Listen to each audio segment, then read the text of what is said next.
Comrade PC. As you can see, the president and his Politburo takes these elections very, very seriously.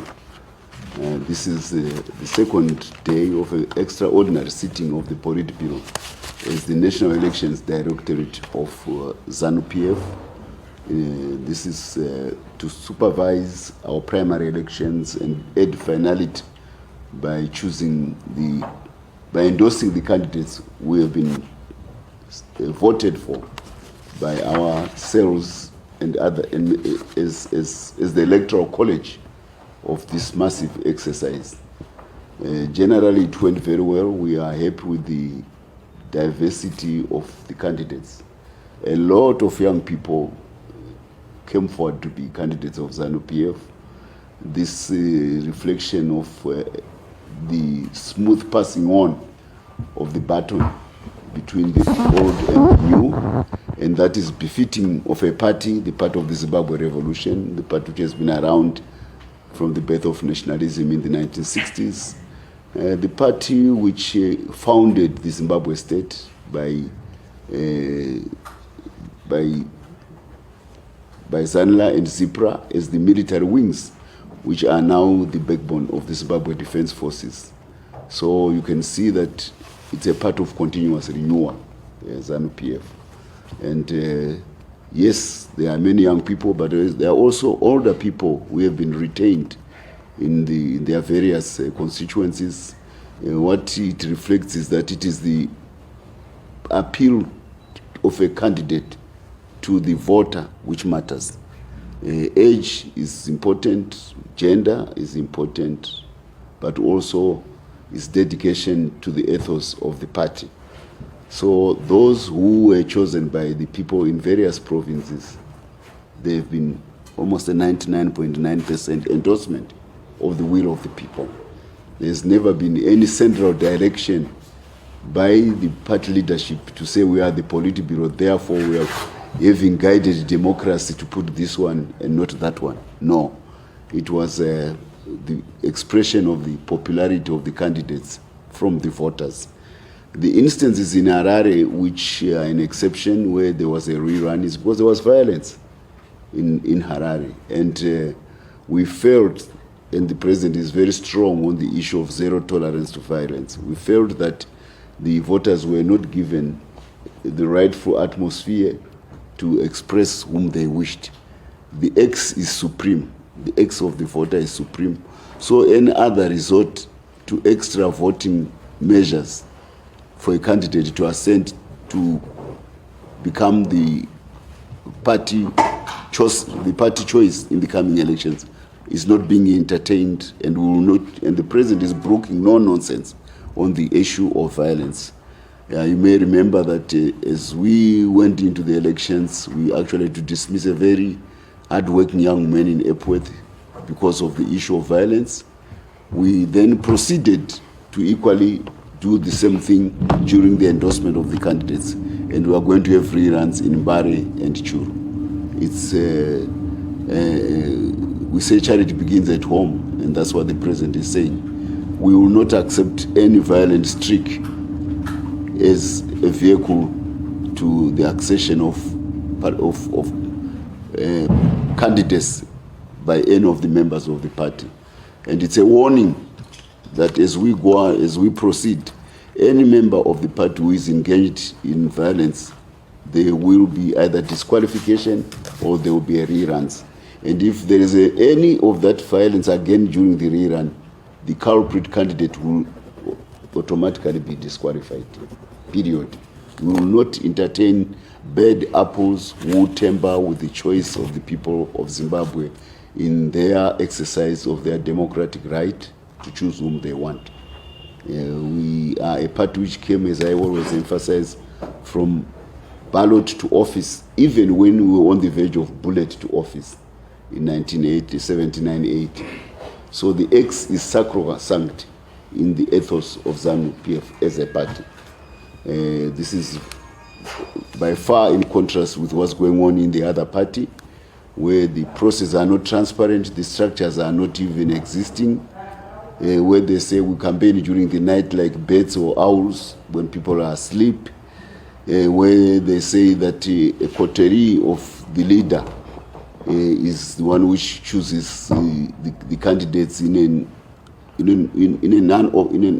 non-opaque manner, where the founders of the party are chased out of the party and they end up being part of the opposition through their own splintering political parties. This is not the ethos of Zanu Pf. Ours is to embrace all, to come into the fold of Zanu Pf. And it is reflected by the diversity of the candidates and the announcement. And the fact that so many have been accepted without any qualification by the Politburo should go very much to address the fears of those who say there may be a Boram Sangom in the elections. It won't be there because they've been open and democratic. And the results are posted on the various polling booths. They are there to be seen. And you can, and that is what we are using. If ever there is anybody, there was what the chairperson didn't say, Comrade Bima, is that to help his job, he has an ad hoc committee independent of the elections directorate, which is acting as a technical assessor of complaints. So they spent the last 3 or 4 days assessing complaints, making comments on those complaints, and this has been the cross-checking material of the PC as he represents the final winners to the Politburo. So it's not like it's coming from his head. All the complaints which have a valid reason, particularly those which come from losing candidates, because there's nobody as vigilant about his loss or win as the losing or the winning candidate. Those complaints are getting premise in consideration by that ad hoc committee. It's led by the Party Secretary for Legal Affairs, Advocate Mudenda. He is the Speaker of Parliament. He's the one who leads that ad hoc committee. So you can see that we are using the structures of the party to make sure that there's democracy in the party, but going beyond to say, to be seen to be delivering democratic party practice in the party. We are not just saying we are democratic. We are traveling the extra mile to entertain complaints, and those which have validity are the ones which cause reruns or disqualification, and that will be coming as we go along. So that is what I wanted to say from the onset. Thank you, Comrade PC, with your wonderful work. Thank you very much. There are some highlights which we would want to point to you about Mashonaland Central. Everybody knows it is the bastion of Zanu Pf. And the turnout, even for the primary elections, reflected thundering endorsement of the ruling party. Here we are talking of big figures coming from Mashonaland Central. And if you consider that this is where the revolution took root in the 1970s, that's where we implanted our army to become an indigenous Zimbabwean army rather than hitting and retreating to Zambia. So this is a tempered province in terms of support for the ruling party, in support, and a stalwart province in terms of the permanence of the Zimbabwe revolution. And their participation in the primaries reflect exactly that. More so this year when we are going to have our independence celebration, at where the first gun was fired, which ushered in the decisive phase of the Chimurenga War, when our army became part of the population like fish in water and did not have to retreat like it had been the previous instances of roving rebel warfare back to Zambia. Another aspect from the selection, from the endorsement, we have the young man Kudakwashe Mpamanga. He is a son of one of the war veterans who left university in 1975 to go to war and served for many years, both as in the oil and energy industry as well as in the president's office as one of the cabinet secretaries, deputy cabinet secretaries, Mr. Justin Mpamanga, and the mother is also a war veteran. I'm the chairman of the War Veterans Association of Zimbabwe. We are very happy that young people who have the pedigree of this nature are coming to join the party and to participate in elections and win fairly. without backing on the, or without hacking on the fact that their parents were war veterans. He won fair and square. And believe you me, many young people who have a similar background are taking an active interest in the revolution of Zimbabwe because they know what their parents died for. And it is a good thing to have families of patriots, not just patriots as individuals, but to have families of patriots take an interest and give this continuity to the Zimbabwe revolution from an organic point of view within a family. The other aspect is the Angeline Tongogara, our senator from that area, the widow of our legendary general, the one who implanted that war in Zimbabwe in 1969 together with Herbert Chitepo, our chairman. So they love her, and she has come with a unanimous endorsement by the electorate of constituents. This is a good thing. We love it when illustrious figures of the Zimbabwe revolution do get such a recognition and credit from our electorate. We believe that she will sail through and win more votes for the party as we go to the national harmonized election. The other two aspects I want to highlight is the president says he will leave no one behind and no place behind. This has even extended to the embrace of the former G40s. And here we've got two prominent figures from the Gamma Talks and G40 era who have made it back into the party and have won elections. The first one is Nicholas Foche. You can see now he's one of the winning candidates. And the other one is James Makamba. He was often associated with certain political figures in the past, but he has come back with a big bang in the party. We always, as much as possible, stretch our hand to accommodate differences within Zanu Pf. That's why fissuring until we run out of the alphabet is not a feature of Zanu Pf. That's why changing names in order to run away from fissures of the past, from MDC to CCC, is not the way we do things in Zanu Pf. If we can find a room to accommodate each other, we will leave no stone unturned. And that's what the president did. That's why nobody was being disqualified for frivolous differences in the past. And their selection and election by the electorate is a vindication of the correctness of the president's position that at the end of the day, let the people choose. Zanu Pf is the home of democracy. That's what I want to emphasize. And there's no other champion of democracy in Zanu Pf than our president, E.D. Mnangagwa. Yeah, we could have used any reason to disqualify these people, but he couldn't brook them. He said, let the people make a choice.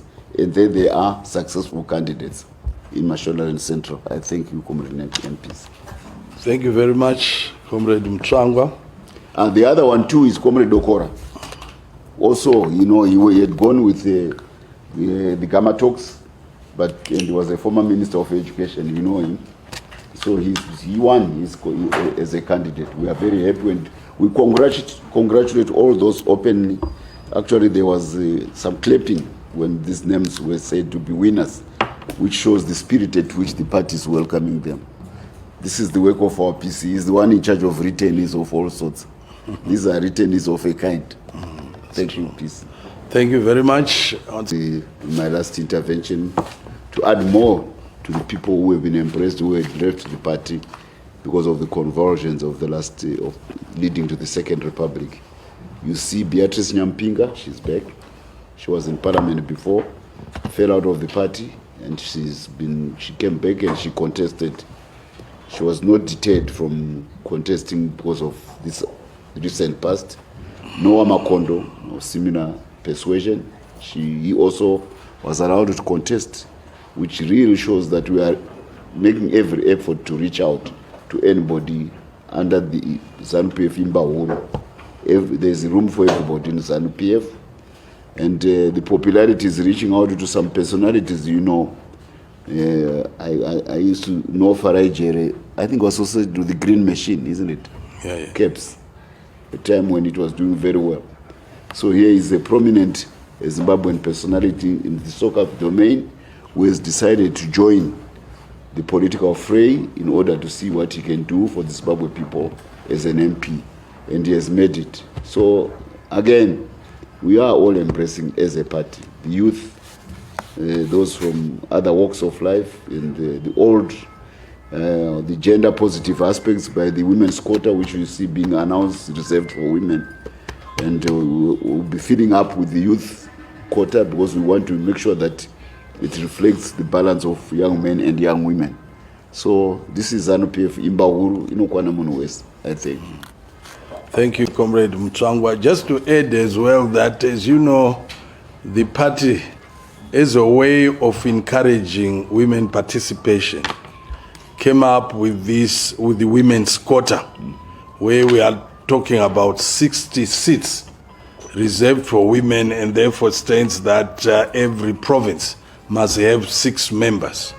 However, the party has even gone further to say out of those 6, one of them should be a young woman below the age of 35.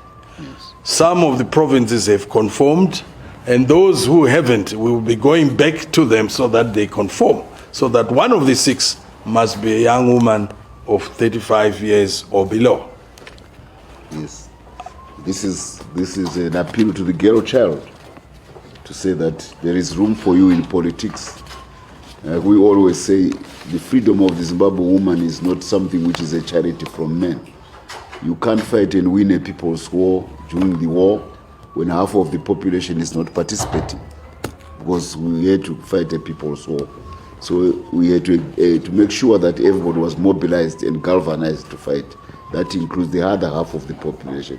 So we are very conscious of the historical burdens which tend to militate against women getting into politics. But we are also very aware that countries with the happiest index in the world are those where women are participating fully in society, the Nordic countries. So we are consciously driving towards recruiting and encouraging women to come into the fold of Zanu Pf. There's in addition to what you said, there's a third element. On the reserved Senate seats, 6 per province, we have a zebra arrangement. The first one in all the 6 provinces will be a woman. The second one, a man. The third one, a woman. The fourth one, a man. The fifth one, a woman. The sixth one, a man.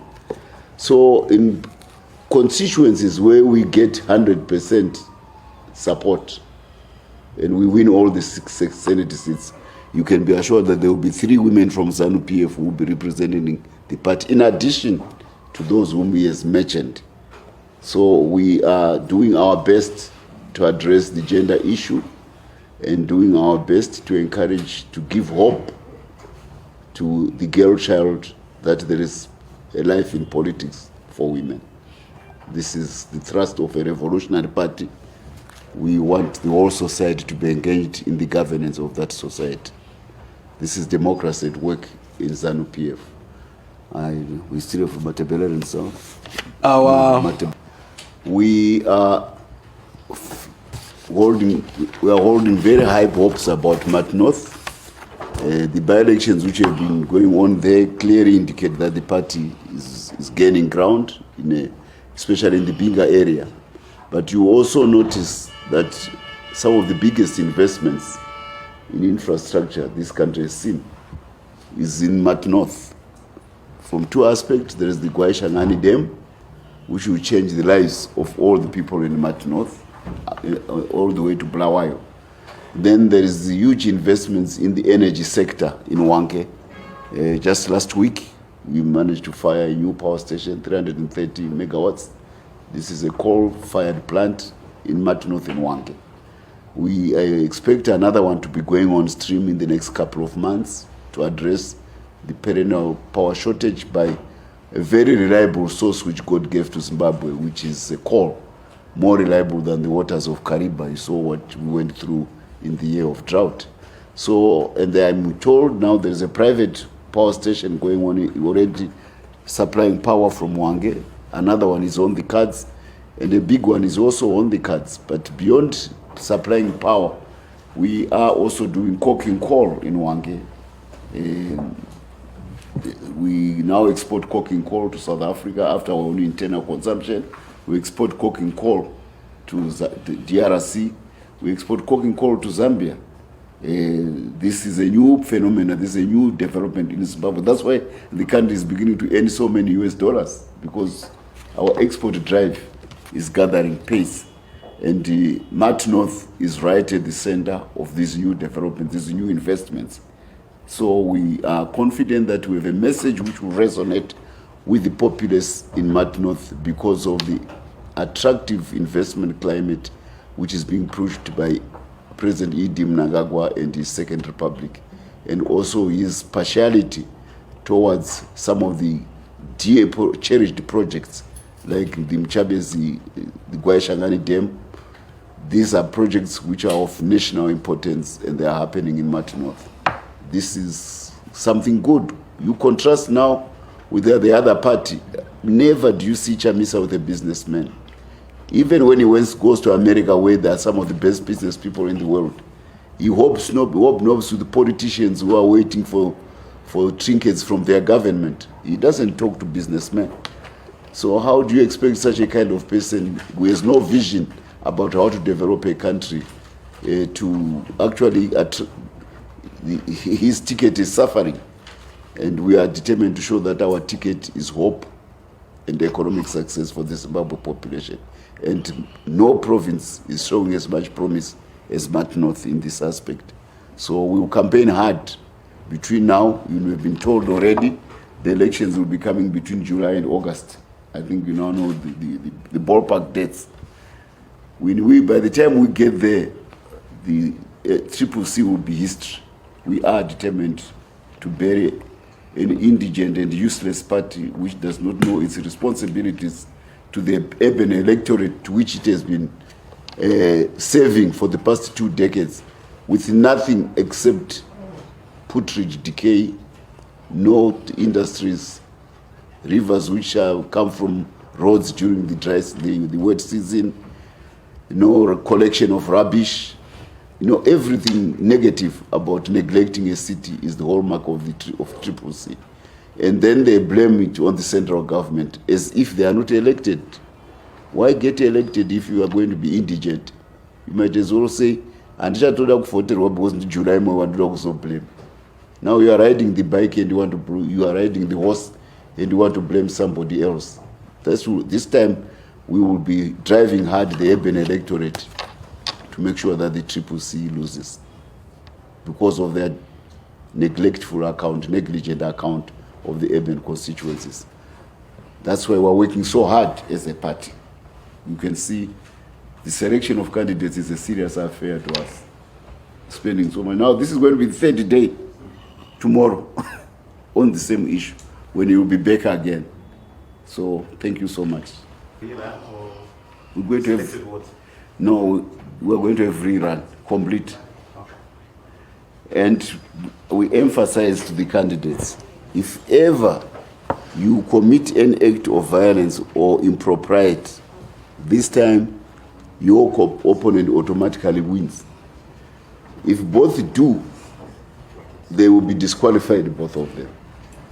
We are not brooking any wayward behavior as to the issue of violence, particularly intra-party violence. Charity begins at home in Zanu Pf. And just to add that before the rerun, these candidates will be called up to the party HQ and we'll have quite a